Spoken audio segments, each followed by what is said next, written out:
What's up, everybody? I'm Justin Makak, here with my brother, Matthew Makak. Hey, everybody. And this is Room 51, where we talk all things board gaming. And today, we are doing the Tabletop Tag that was started by Jenna Rose from the Board Game Garden. You can check out their link below. Yeah. And pretty much it's going to be, I want to say it's going to be a game of 20 questions. It's not really. We're just going to answer 20 questions about us so that you can get to know us more. Yeah, and this is really cool. It's pretty much a bunch of board game content creators who are tagging people. That's why it's called like tag. Tabletop Tag. Tabletop Tag. And we were tagged by Board Game Blitz. Yes. So let's do this. Justin, what is question number 1? All right.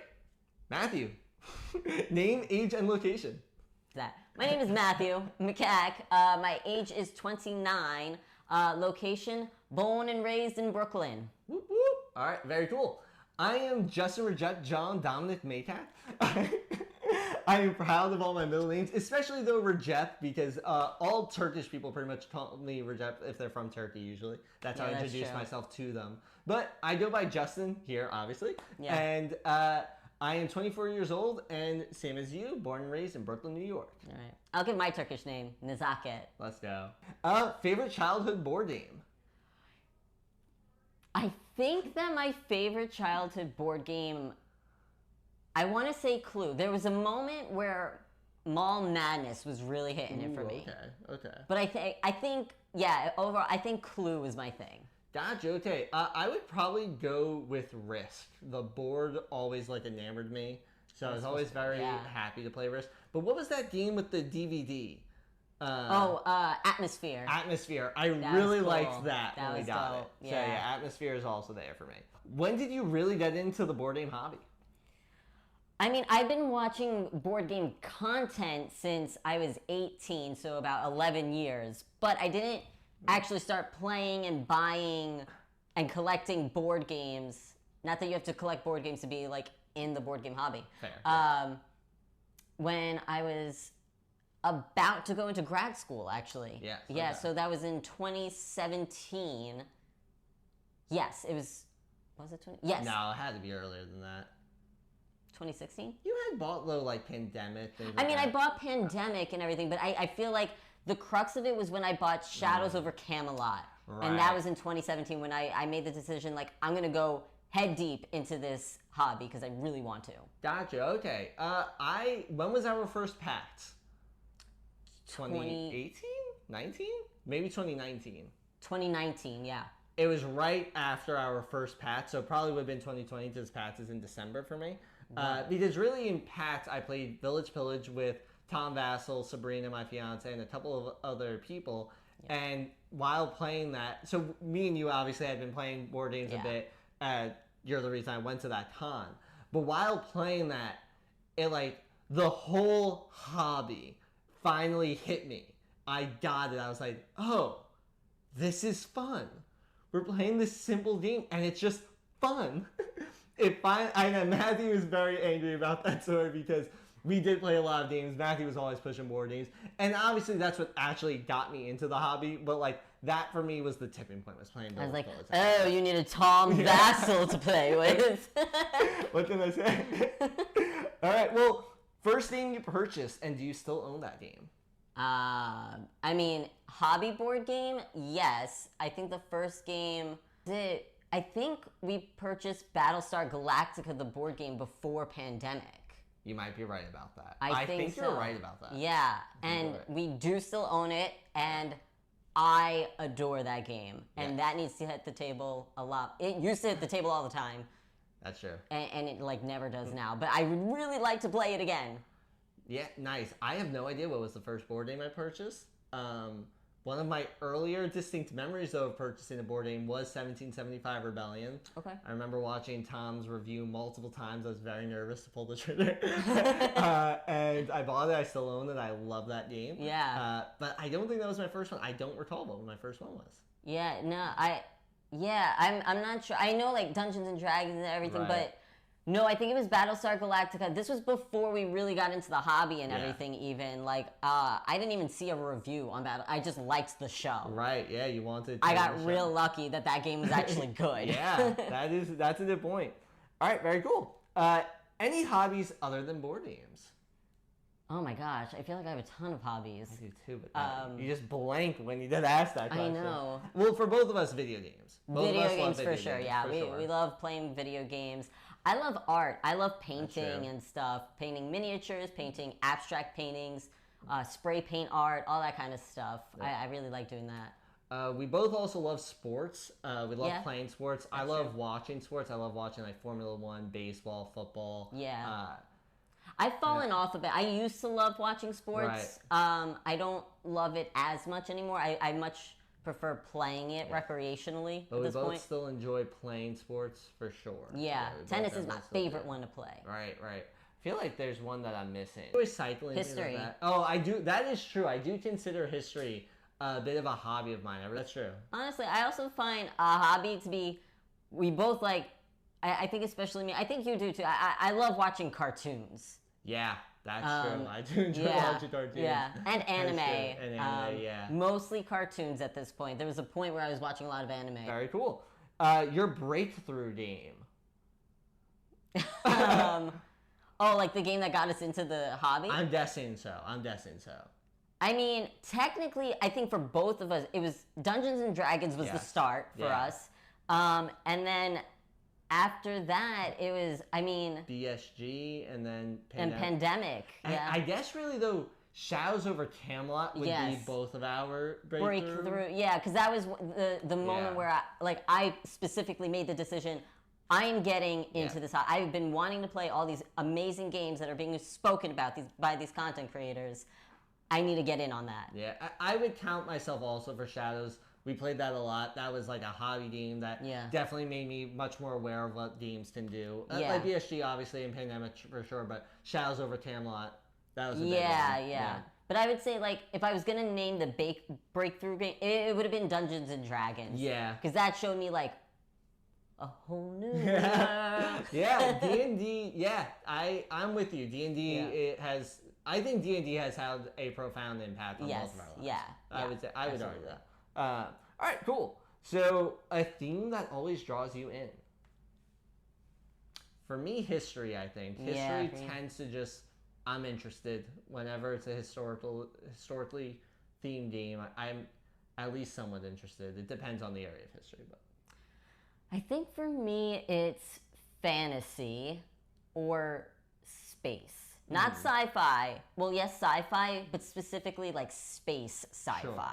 Or just straight up fantasy. Like any kind of fantasy, made up like Ryan Lochte fantasy or like Lord of the Rings fantasy. Any of that, I mean. The reality is, Matthew, for you the answer is all of them. A game with a theme. Yeah, it draws me in. Yeah, I love superheroes. Yeah. Not just Marvel, by the way. All kinds of. Yeah, if it's got a theme, I'm there. Favorite mechanisms, and then the S, the plural, is in parentheses, so it might just be one mechanism for you. Oh, that's tough. I don't know. I think I really like. For a long time, I thought that worker placement was my favorite. Okay. But I think I really like deck building. Deck building is really good. Deck building is definitely one of my favorite methods. I love deck building. Yeah. Card drafting is good. I think deck building overtakes card drafting for me. I think I'm with you on that. Yep. I also like real-time strategy games. Yeah, that's actually a good one. I did not think about that for this. That's an excellent one. I love real time. Yeah. I really love I love pushing cubes. You just oh my god, push your luck. That's a good point. Push your luck. That's one that both Yeah. We both love push your luck. We both jive on similar stuff with board games, so you're gonna hear us a lot of things. Yeah. Oh yeah. Yeah. It's funny because our tastes in games are actually kind of different, but the same. Yeah. In a way. I don't know what it would be called, but like unit movement inside of war games, like in 1775, how you're able to just like push your cubes into another territory. I know it's like area control, but specifically pushing of cubes. Yes, I know you like it's the not feeling a of mechanism. it. Yes, I know it's not technically a mechanism. Yeah. Obviously games have movement, but specifically if the pieces are cubes and I can move them, boom. Yes. Awesome. Okay. All right. Well, that's like me with dice. I love rolling dice. That's not a Yeah, mechanism it's not. That's necessarily. true. I mean, well, I do appreciate when roll and move is done well. Like Key to the Kingdom, I love. I the really roll need to and play move that in one. A mechanism you don't like or that you aren't good at. Ooh, not good at. okay, not good at is all of the above. But I'm going to just name a straight up genre that I am absolutely terrible at. Abstract strategy games. I thought you might say that. I know it's not a mechanism. That's your genre. The whole genre. I am so bad at it. But I'm not, it's not like, is it my least favorite genre? I don't know. I almost feel like it is your least favorite genre just because I cannot imagine an abstract strategy game ever hitting your top 51. And I don't know if I could say that about a different genre. That's true, that's true. And it's not that I don't like abstract strategy. It's just my least favorite. Yeah, no, I don't think you dislike it. I can't see that hitting your top 51. Yeah. Oh, you know what? I will say least favorite, I don't know if this is a mechanism or a genre really, but it's co-op is a little risky sometimes for me.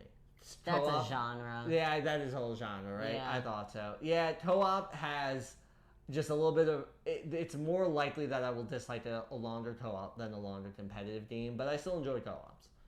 Yeah, you're so I would say weird. that. Yeah, I don't know if I have like a least favorite mechanism. I don't think I do either. Even Maybe, like like- Take That, I enjoy if it's done well. For the most part, I guess I don't really like Take That. There's very few games that I feel like do it really, like Villainous does it really well, I think. I consider it a Take That game. Yeah. Yeah. I think you're right that it is a Take That game and it does it phenomenally. Yeah.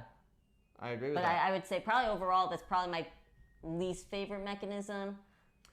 Maybe roll and move if it's, because most of the time it's not done well. Yeah, it's whenever really a game feels too luck-based. Yeah. That's the difference, Yeah. I would say. All right. So, newest games in your collection. Have you played it or them? Yeah, I mean, one of the newest ones is actually, Merchants of the Dark Road that I have played and I really enjoy. I've really enjoyed that game. I played it with Nice. Catherine a few times now, and I'd like to play it with you. I think you would actually really like it. It sounds like the name. I love that name. Yeah, right? That's why I bought it. I love that name. Merchants of the Dark For me, Road. my newest game is, I believe it's Undaunted Normandy, and yeah, I got to play that at Dice Tower East. I think you would like it. It's Yeah, I really want to play that one. slightly deck building Cool. board game that does not take too long. I think it'd be a great streaming. I'm excited for that one. Oh, and I got Foundations of Rome. Yeah, which we played. Crazy. And yes, we did play it. I love it.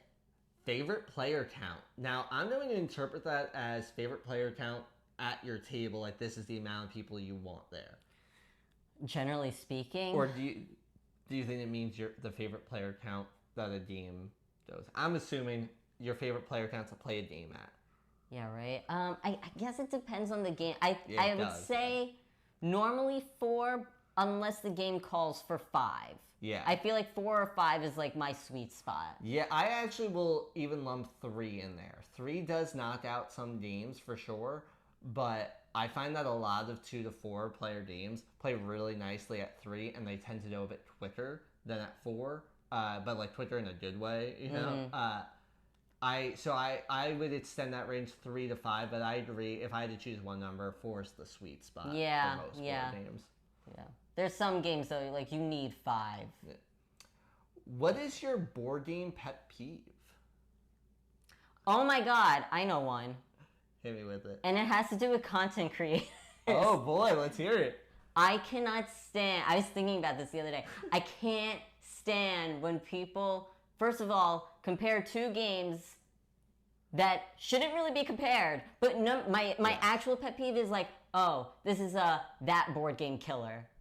No, it's not. Yeah. No board game has died, okay? You do Stop it. Stop with your dramatics. Okay. Yeah, that's fair. I interpreted that question as a pet peeve, like within a board games, like actual board games, not the people in the hobby. But I want to let you run with it. I know, but I hadn't let people know I that this do is on agree my with that. mind. I do agree with that. You know my Dominion story. I've said it enough times. If you really want to know, comment it below. I will repeat it there.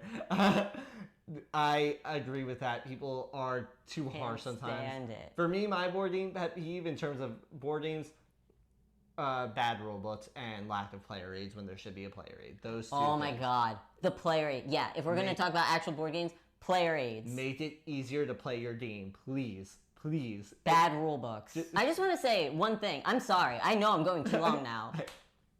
People have been comparing Ark Nova to Terraforming Mars. I have played both of these games. Nothing like. Shut up! Like, no. That's what I heard about Arnak and Dune Imperium. Terrible! No. They're different. They're different. Like, I get it. I get it. Like, where you're kind of coming from, but enough now. Okay? Like, no. All right. What player color do you use most often? Blue. Blue. Second is white. For me, I think second might be black. I'm not sure, though. Black or green, maybe. Yeah. Mine goes like blue, white, black, yellow. Red's pretty down low for you, huh? Yeah, red has actually got it. It used to be my second, but now it's like down low. Yeah, I definitely been changing it up lately. Yeah. Right. Like, I'd go for pink rather than red at this point, I think. I could see doing that, too. Read the rulebook or watch a how to play video. I'm a read the rulebook kind of person. Watch how to play, and I will watch all the how to play. Favorite snack to eat while playing board games? I feel like we don't really eat snacks when we play board games. It's hard because you don't want your fingers to that. Yeah, I would vote no snacks. I try to avoid snacks, like Raisinets are good. Raisinets, yeah, sticky. Like, yeah. Maybe, yeah, like Raisinets might be good, or popcorn. I love, like, if somebody ever brings donuts. I know that doesn't happen a lot, but, like, I want to start doing that. Because I love donuts and board games. That just goes nicely. Oh, my God, yeah, your hands, I don't care, though. Like, it's a donut. Man. And munchkins. Oh, yes. Normally, we don't have the snacks. yeah. Have you ever been to a board game convention? If so, which ones? It's the exact same for both of us, right? Yep.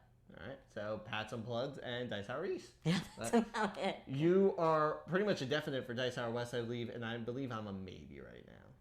I mean, I hope I'm a definite for Dice Hour West. I got to talk to Tim. And I will be at World Series of Board Games. That's a definite. Right. And that I'm definitely not going to. Although, is that considered a convention? I mean, I know it's a tournament. It seems more like I don't know. An unreleased game you are most looking forward to? Oh, I got it. I'll probably for me the Dune version of War of the Ring. Oh, yeah, that sounds cool. I thought that Avatar: The Last Airbender's role playing game was supposed to be released by now, but I haven't gotten it from Kickstarter yet. I'm really looking forward to playing that though. I'm looking forward to playing that as well. For me, an unreleased. Oh man, there's so many good ones that are coming. I'm just gonna say Last Light. I'm very excited for that Kickstarter to come in. Yeah. But I'm also really excited for two other ones.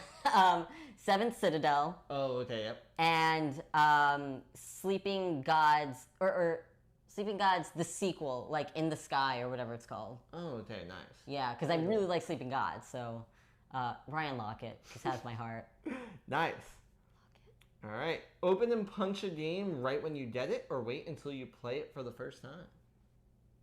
I usually wait until I play it for the first time. It depends. Like, maybe I'll open it the night before and have it set up, ready to go for the next day or something.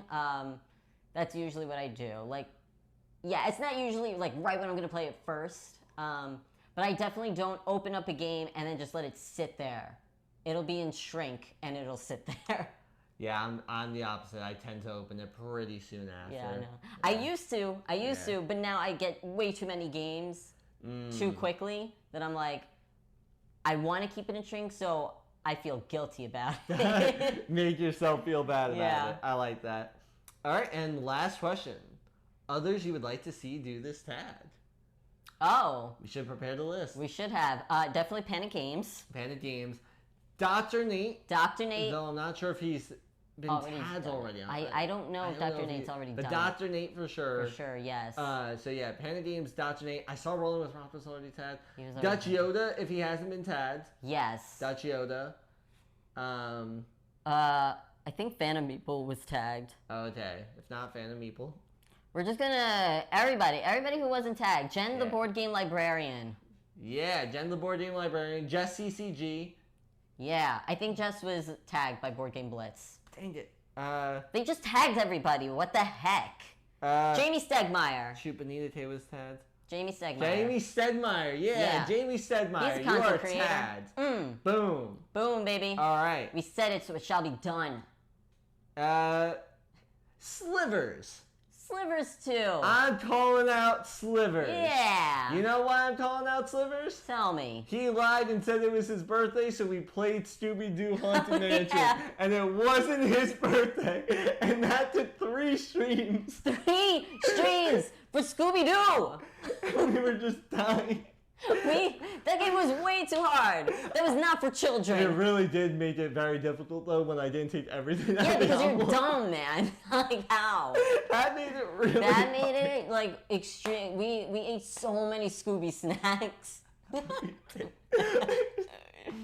Alright. Oh, my gosh. I think that's everybody, though. That is all things. We're going to tag people on Twitter and Yeah, stuff. we got y'all. Thank you so much for watching. This has been Room 51. Please hit that subscribe button if you like this video. Please hit that like button. And as always, we will catch you next time.